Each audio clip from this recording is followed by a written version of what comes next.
Getting ready for the big day. Alright, we're getting ready here. We're going to be diving to Lake Godstone today. We'll be seeing if we can find anything people have lost, do a little bit of video on the vegetation out here, and hopefully just get a little bit better mapping of the bottom. And like I said, hopefully we can find you guys some stuff that's been lost and possibly get it returned. Here. You guys are ready to go, huh? Oh, yes. Yeah? Alright. Yeah. How much does that stuff weigh? About 65 to 80 pounds, somewhere around there. Oh, gosh.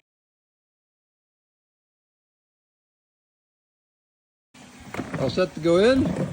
Yes, sir. Alright. Let's find out what's below this. It's been 8-9 years since anybody's been down there.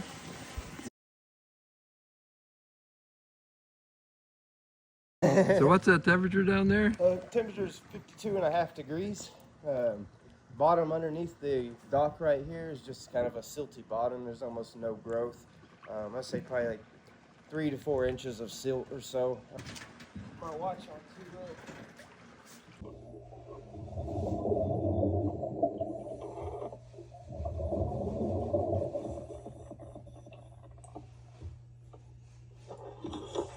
Those look like another kayak handle. Shit. Man, those are some decent rods. Okay, we did find some rods here. We've just been 5 minutes so far, and of course an iPhone. Somebody's looking for that. All right, so you found yourself an oar down there too. Yeah, I found it standing straight up just like that in the silt. I actually thought it was part of the dock at first when I circled it, and then I looked up and realized there was a paddle end on top. Jeez. All right, so now you've spent half an hour down there and brought up a whole bunch of stuff. What do you think? It's beautiful down there. The visibility is coming up pretty good. As the sun rises even more, visibility is coming up to about 10 feet. So we've rose about 2 feet so far. Temperature's staying pretty much the same. As we get deeper, it may get a little bit colder, but because the lake is aerated, I do expect it to stay a pretty average temperature across the depths. How many fishing rods is that you've found so far? Oh, that's got to be at least 6. I know. 6, maybe even 7. Oh, well, yeah, 5 or 6 now. As the sun continues to come up, the clarity is actually getting a little bit better. I'd say we're closer to 10 to 12 foot now versus the 6 to 8 that we started at this morning. Yeah, very minimal trash, which is always great to find. Some of these places you dive, there's nothing but trash now. Okay, but you are finding a little bit. But after a couple hours, it's really, that bag is not even close to full. It's good. But we found a whole bunch of valuables. Yes, yes. For never being clean, it's very good. Oh man, we are pulling up some goodies here. There's an iPhone.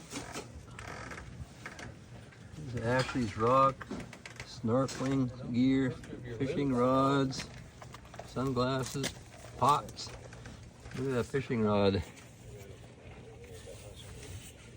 All right, we're down here at the watercraft dock and getting ready to embark on this section of the lake. And we're going to be setting these buoyancy cubes in the water along with some additional fish cover.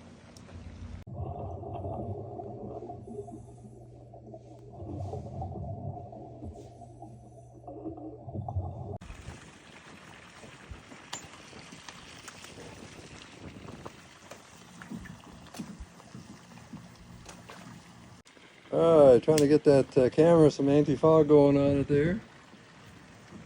Visibility pretty good down there? Definitely looking better, yes. What do you think? Oh, love it out here. This is definitely a dream property. You've definitely built this place to be somewhere that you want to be all summer long, to be honest. It's gonna be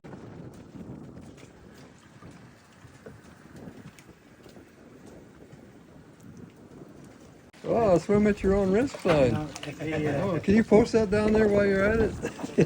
That's one of the Okay, so you figure out the depth down there? Yes, sir. So we're about 17 feet right here after the drop-off. It's a good about 14-foot cliff, just rocks from a couple feet under the surface and straight down. Once you get down there, there's a little bit of structure down there for some fish and stuff. So there's some rocks placed down there as well, where you can see where the catfish have got underneath it, made themselves home. Not really talking about rocks, or talking about 6 to 7 foot boulders. So they make good little fish habitats down there.